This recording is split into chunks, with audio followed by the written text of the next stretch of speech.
안녕하세요. 자, 오늘은 이제 투자론 들어가서 투자론에서 화폐의 시간 가치 한번 보도록 할게요. 자, 5년 후 3억 원의 현재 가치가 얼마냐? 자, 5년 후에 3억 원은 자, 미래의 돈인데 미래의 돈을 현재 가치로 바꾸면 얼마가 되겠느냐 이런 문제죠. 자, 돈이 한 번 있는 거죠. 3억 원. 5년 동안 매년 3억 원씩이 아니라 딱 3억 원 하나 있는데 얘를 현재 가치로 바꾸려면 할인을 해야 되겠네요.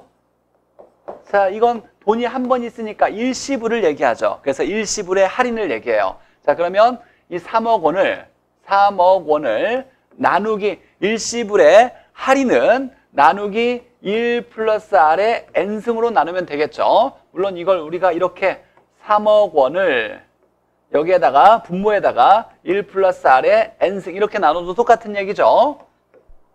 자, 그러면 1 플러스 R의 N승을 나누기만 하면 되니까 자, 5%래요. 할인율이. 자, 그러면 여기서 퍼센트를 떼면 0.05니까 1 플러스 R은 1에다가 0.05를 더하면 1.05 되겠네요. 자, 그러면 3억 원에다가 굳이 공 붙일 필요 없어요. 우리가 공이 몇 개 붙었느냐는 건 중요하지 않고 답을 찾는 데는 앞에서부터 숫자가 일치되는 거 이게 중요한 거니까. 자, 3 적어놓고 자, 여기에 0.05에다가 1을 더하면 1.059. 몇 년 할인해야 되냐면 5년을 할인해야 되니까 여기에 할인하는 연수 5승 나눠줘야 되겠죠. 자, 그럼 계산기에다가 3 나누기 1.05를 5번 나눠줘야 되는 거예요.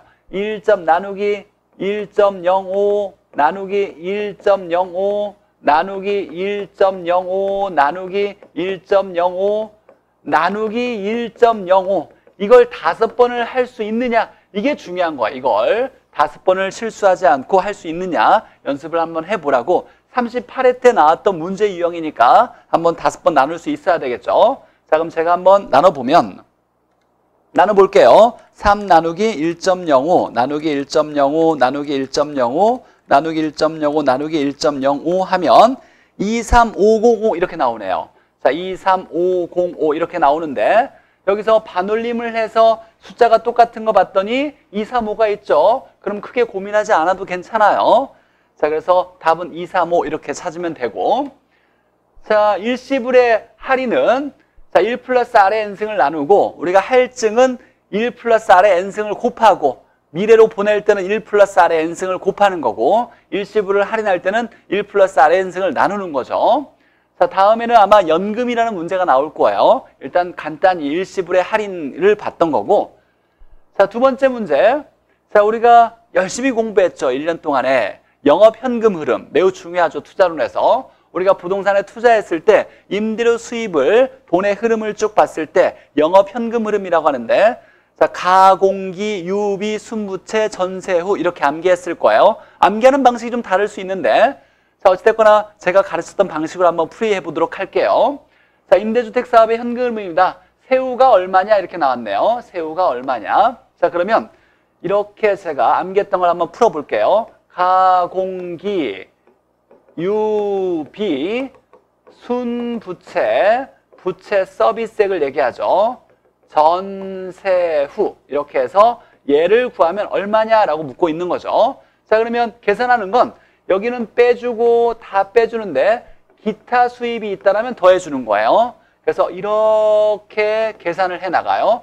가능조소득에서 공실 및 불량부채 빼고 기타 소득 더하면 유효조소득, 유효조소득에서 영업경비 빼면 순소득, 순에서 부채 서비스액 빼면 세전소득 이렇게 나오고 자, 세금을 빼면 이건 우리가 소득세죠. 영업소득세, 소득세를 빼면 세후가 되겠죠. 자, 그래서 지그재그로 이렇게 내려가는 거예요.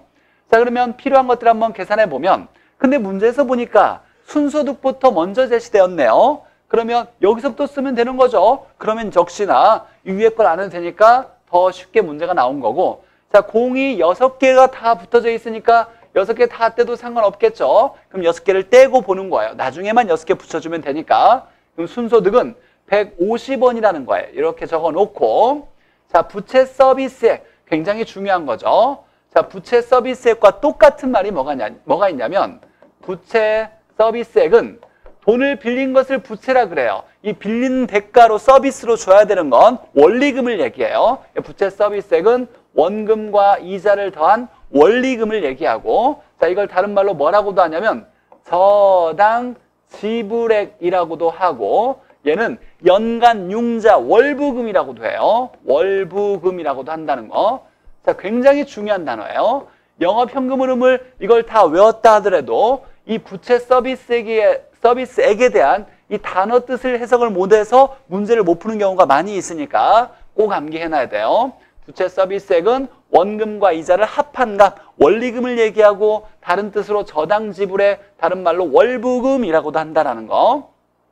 자, 그럼 보니까 부채 서비스액이라고 따로 정리되지 않았지만 우리는 알고 있어야 돼요. 원금과 이자를 합하면 뭐가 된다? 원리금. 원리금을 뭐라고 한다? 부채 서비스액이 되는 거예요. 자, 그러면 공 6개 떼어버리고 20에다가 70을 더하면 부채 서비스액은 90원 되겠네요. 자, 90원. 자, 그럼 150에서 90을 빼면 60원이 세전되고, 자, 소득세를 계산하는 거, 이거 암기하고 있어야 되겠죠? 자, 소득세는 순이감 세율이에요. 세율. 자, 여기에 대체충당금이 있으면 더해주긴 할 텐데, 대체충당금이 없으니까 순소득에서 이자 빼고 감가상각 빼고 세율을 곱하면 돼요. 순이감 세율.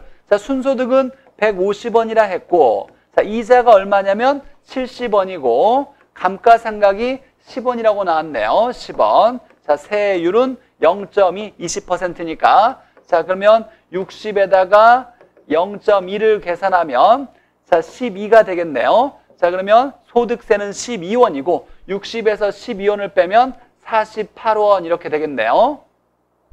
48원이 돼야 되는데, 다시 한번 뭔가 계산이 잘못됐나 봐요. 150에서 90 빼면 60. 자, 순이감이니까 150. 이자가 70, 감가상각 10이니까, 자, 80을 빼니까, 여기가, 죄송해요. 자, 80을 빼니까 70 되겠네요. 70에다가 0.2를 하니까 얘가 14. 이렇게 14가 나오고, 자, 60에서 14를 빼면 46 이렇게 나오겠네요. 그래서 세우는 46 되겠죠. 자, 암기를 해야 돼요. 이건 계산 문제를 위해서가 아니라 반드시 이것과 관련된 문제가 우리 학교론에서 3문제 이상 출제가 돼요. 영업 현금 흐름과 관련된 거, 가공기, 유비, 순부채, 전세후 꼭 암기하고, 자, 그 다음에 가장 중요한 단어가 부채 서비스액. 이건 모르면 투자로는 해석을 못해요. 자, 부채 서비스액은 원리금, 저당 지불의 월부금이라고도 한다는 거. 자, 그 다음에 소득세 계산하는 거, 순이감 세율. 여기에 대체충당금 있으면 더해주는 거예요. 순이감 세율에서, 자, 세금을 계산해서 이렇게 쭉 계산해오면 되겠죠. 그래서 답은 이렇게, 자, 공 6개 빼면 46, 붙여서 읽으면 4,600만 원 이렇게 계산할 수 있겠죠. 자, 오늘 중요한 건 영업 현금 흐름, 다시 한번 이 가공기, 유비, 순부채, 전세후를 확인해서 잊어버리지 않도록 계속 준비하고 있어야 돼요. 이건 지문 문제로도 한 문제 나오고 계산 문제도 한 문제 이상 나오는 거니까 꼭 암기해놔야 되고, 우리가 감정평가에서 수익환원법에서도 굉장히 중요하게 관련되어 있어요. 꼭 정리해서 실수하지 않고 풀어낼 수 있도록 준비하길 바라요. 자, 그러면 오늘은 여기까지 하고 다음 시간에 또 뵙도록 하겠습니다.